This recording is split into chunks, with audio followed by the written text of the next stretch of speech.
mbokk yi asalaamaaleykum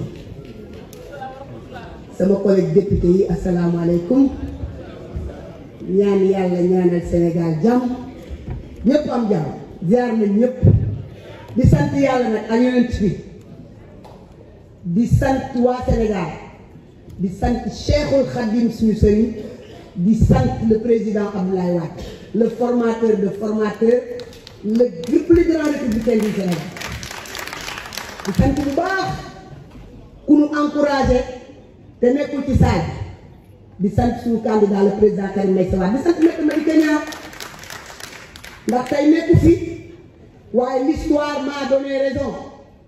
J'ai été révélé au grand public lors du vote de la loi sur le parrainage, monsieur le ministre.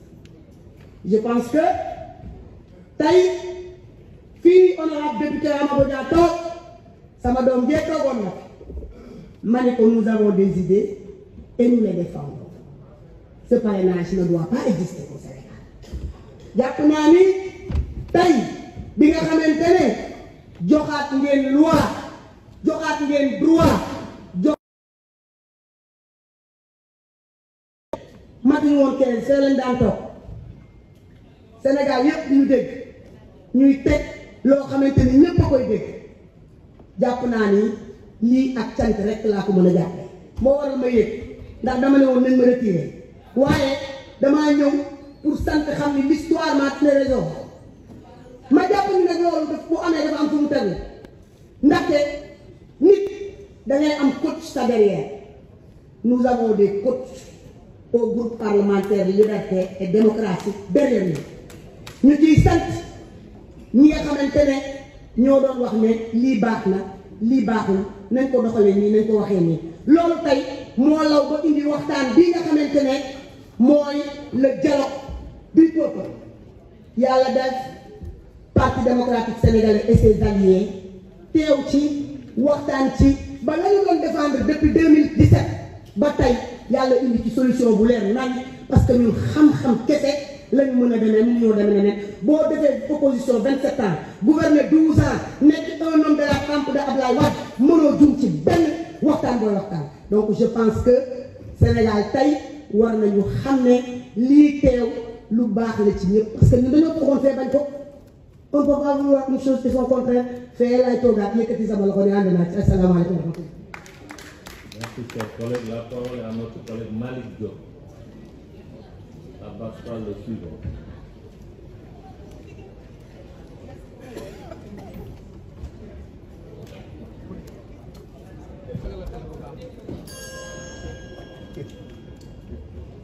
Monsieur le Président, honorable député, Monsieur le ministre, Mesdames et Messieurs,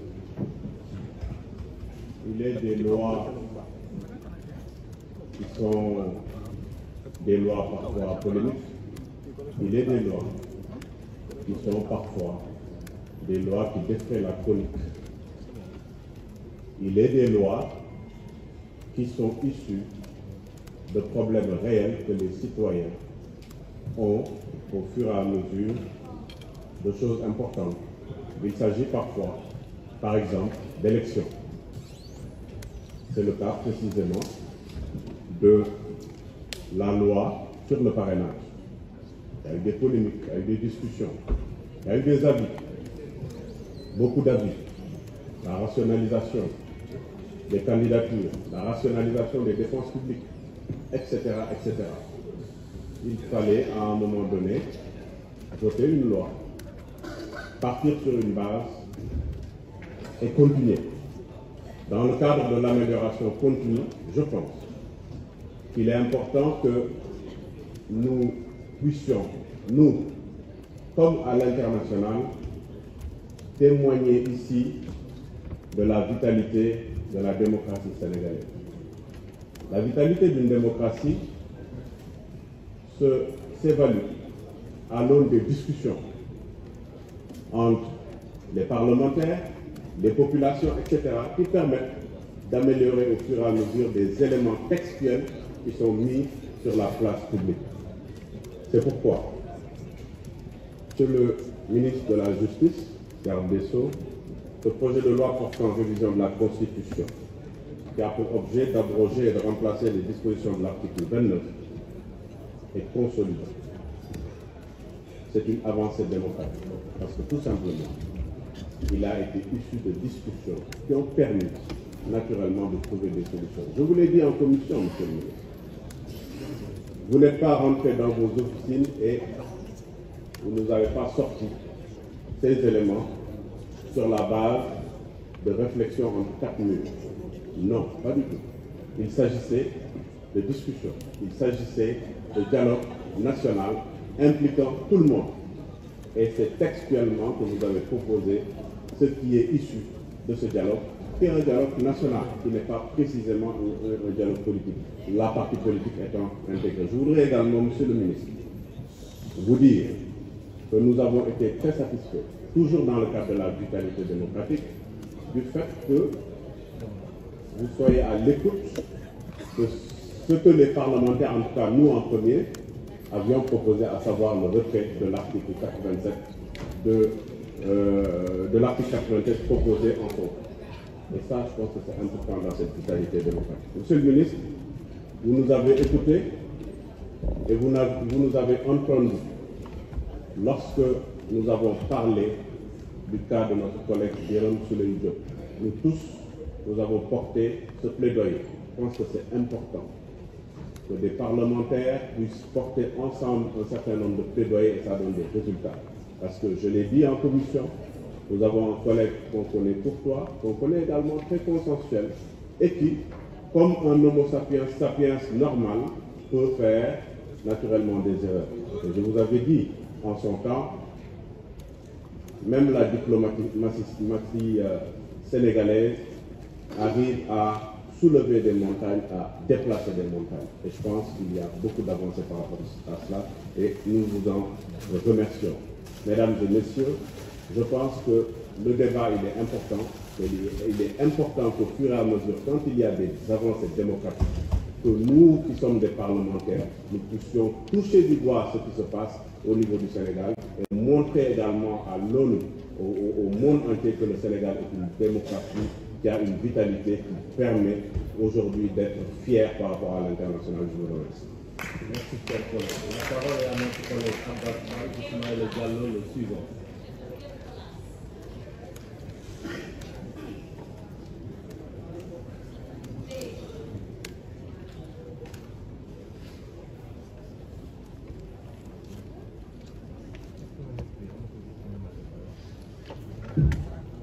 mbokk yi salaamaaleykum mais Farba moom bëgg nañ ko gis maa ngi koy nuyu bu fekkee ni mooy seetaan monsieur le ministre dama la dégg un jour nga ni Ousmane Sonko ne sera jamais président de la République du Sénégal da nga fàtte boole ci incha allah parce que yow nga nelaw yeewu sax yàlla la boo nelawee gént sax boo xëyee fàtte nga li nga géntoon donc munoo toog wax ne président Ousmane Sonko ne sera jamais président de la République du Sénégal boole ci incha allah nga taxaw ne da ngeen di jaay 2 millions de cartes pour fal le président Macky Sall boole woo ci incha allah moo taxit waa ji bokkatul. Désormais, c'est un futur ex-président de la République. Nous saurons les yalla. C'est extrêmement important. J'ai envie de dire tout ça pour ça. Quand ils voté la loi sur le parrainage, beaucoup n'a contre le parrainage. Je ne peux pas aujourd'hui me dire nous sommes contre le parrainage. Il est antidémocratique. Anticonstitutionnel. Il viole les libertés des individus à vouloir gérer ce pays.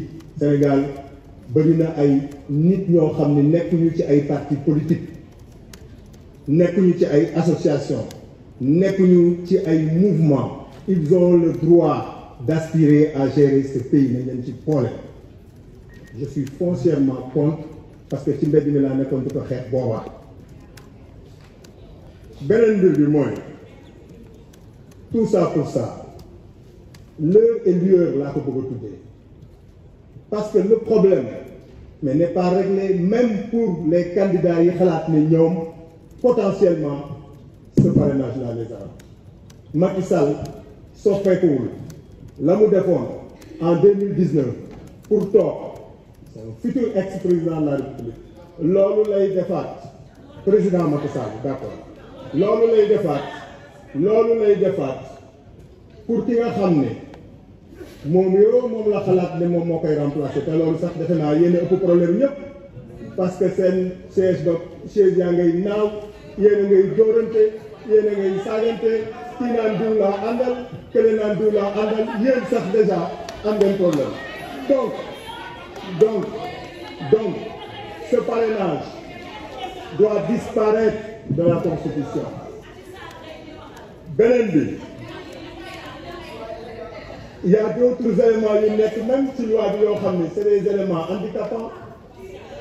On n'aura pas 5 à 6 candidats bu ñu continuer nii lii duñ ko voté fii bu ñu continuer nii on n'aura pas 5 à 6 candidats. C'est pourquoi je demande à tous les candidats ñu xeex contre le parrainage parce qu'il est exclusif du yoon nañ ko dindi ci attelage bi. Beneen élément boo xam ne day handicaper déjà les gens mais pourquoi ñuy réduire le délai de 180 à 150 jours pour la collecte du parrainage. Les candidats perdent 30 jours yoo xam ne xëy na waroon nañ ci mën a utiliser mais pour am seen parrainage.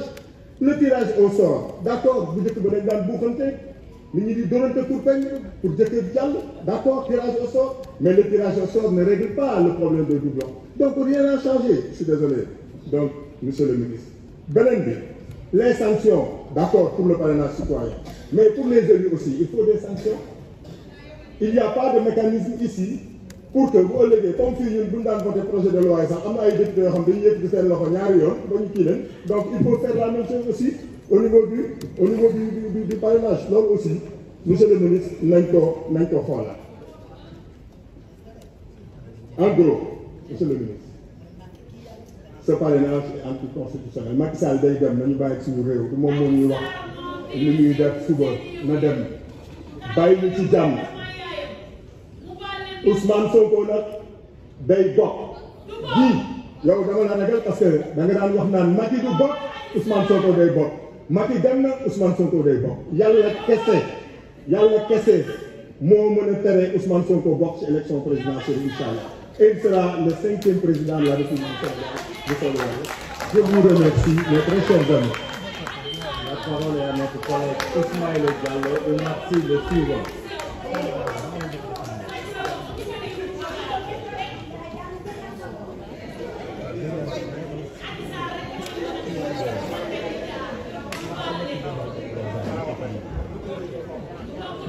Salaamaaleykum monsieur le ministre suñu collaborateur di nuyu suñu collègue député donc concernant toujours l'article 29